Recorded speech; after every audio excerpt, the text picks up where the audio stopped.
झारखंड के राज्यपाल श्री सीपी राधाकृष्णन जी, मुख्यमंत्री श्री चंपई सोरेन जी, केंद्रीय मंत्रिमंडल में मेरे सहयोगी अर्जुन मुंडा जी, विधानसभा में विपक्ष के नेता, अन्य महानुभाव और झारखंड के भाइयों और बहनों, जोहार। आज झारखंड को 35,000 करोड़ रुपए से अधिक की योजनाओं का उपहार मिला है। मैं अपने किसान भाइयों को, मेरे आदिवासी समाज के लोगों को और झारखंड की जनता को इन योजनाओं के लिए बहुत बहुत बधाई देता हूं। साथियों, आज यहां सिंदरी उर्वरक कारखाने का लोकार्पण किया गया है। मैंने संकल्प लिया था कि सिंदरी के इस खाद कारखाने को जरूर शुरू करवाऊंगा।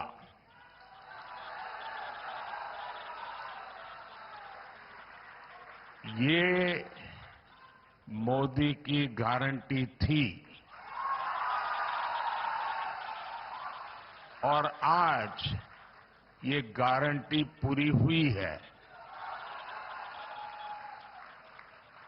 मैं 2018 में इस फर्टिलाइजर प्लांट का शिलान्यास करने आया था।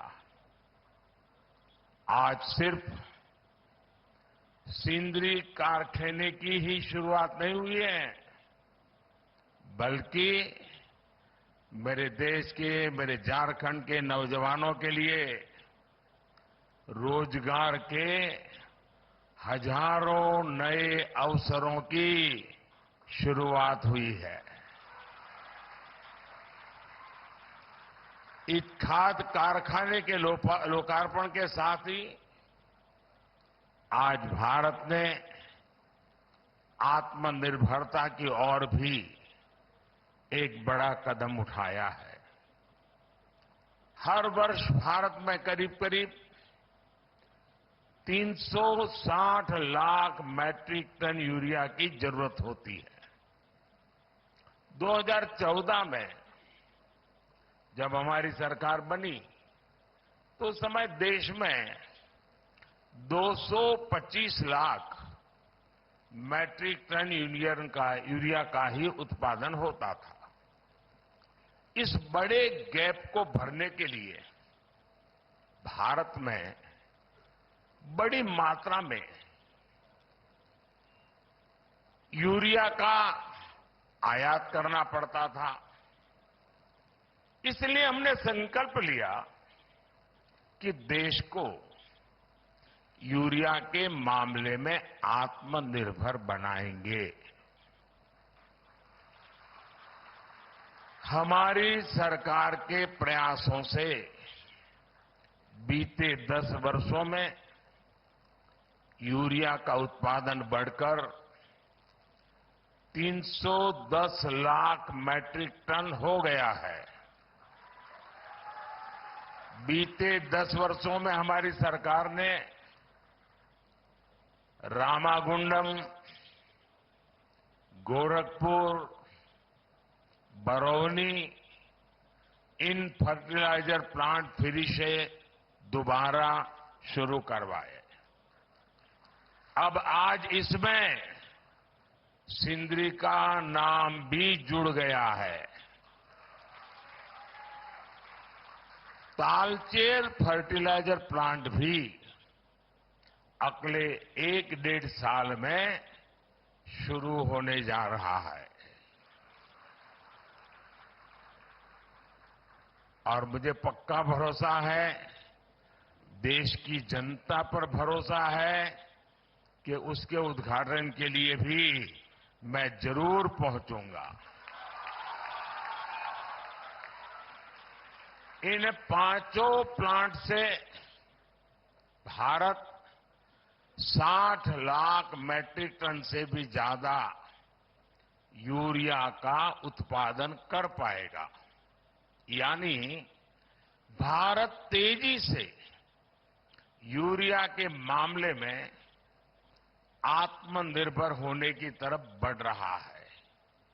इससे न सिर्फ विदेशी मुद्रा की बचत होगी, बल्कि वो पैसा किसानों के हित में खर्च होगा। साथियों, आज का दिन झारखंड में रेल क्रांति का एक नया अध्याय भी लिख रहा है। नई रेलवे लाइन की शुरुआत से लेकर मौजूदा रेलवे लाइन के दोहरीकरण और कई अन्य प्रोजेक्ट्स आज यहां शुरू हुए हैं।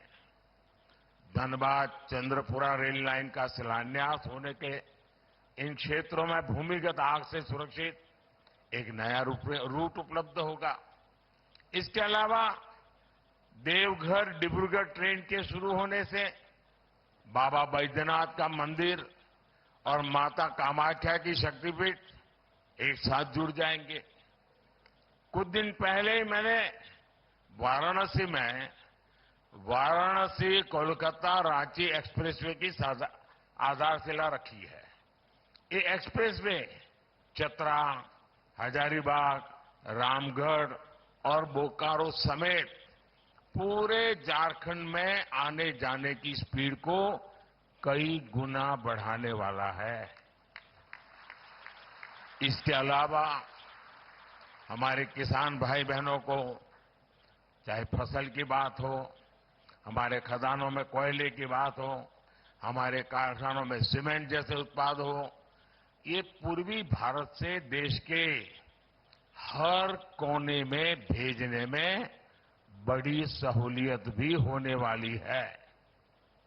इन प्रोजेक्ट से झारखंड की रीजनल कनेक्टिविटी और बेहतर होगी, यहां के आर्थिक विकास को गति मिलेगी। साथियों, बीते 10 वर्षों में हमने जनजातीय समाज, गरीबों, युवाओं और महिलाओं को अपनी सर्वोच्च प्राथमिकता बनाकर झारखंड के लिए काम किया है। साथियों, हमें 2047 से पहले अपने देश को विकसित बनाना है। आज भारत दुनिया की सबसे तेजी से आगे बढ़ती अर्थव्यवस्था वाले देशों में है। आपने देखा होगा, कल ही अर्थव्यवस्था के जो आंकड़े आए हैं वो बहुत ही उत्साह भरने वाले हैं। भारत ने सारे अनुमानों से और बेहतर प्रदर्शन करते हुए अक्टूबर से दिसंबर के क्वार्टर में 8.4%, 8.4% की विकास दर हासिल करके दिखाई है। ये दिखाता है कि भारत का सामर्थ्य कितनी तेजी से बढ़ रहा है। इसी गति से आगे बढ़ते हुए ही हमारा देश विकसित बनेगा और विकसित भारत के लिए झारखंड को भी विकसित बनाना उतना ही जरूरी है। केंद्र सरकार इस दिशा में हर तरह से झारखंड को सहयोग कर रही है। मुझे विश्वास है कि भगवान बिरसा मुंडा की यह धरती विकसित भारत के संकल्पों की ऊर्जा शक्ति बनेगी। साथियों, यहां मैं अपनी बात बहुत कम शब्दों में रख करके आपका धन्यवाद करके अब जाऊंगा धन्यवाद।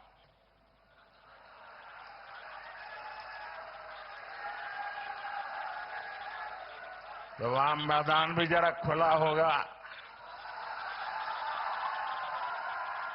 माहौल भी बड़ा गर्मा गर्म होगा,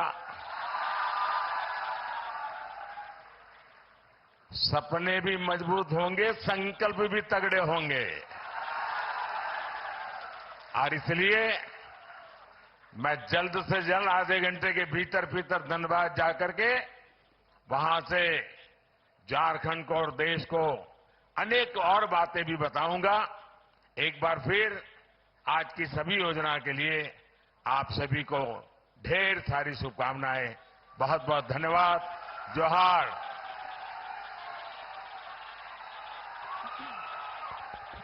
आपके आशीर्वचनों के लिए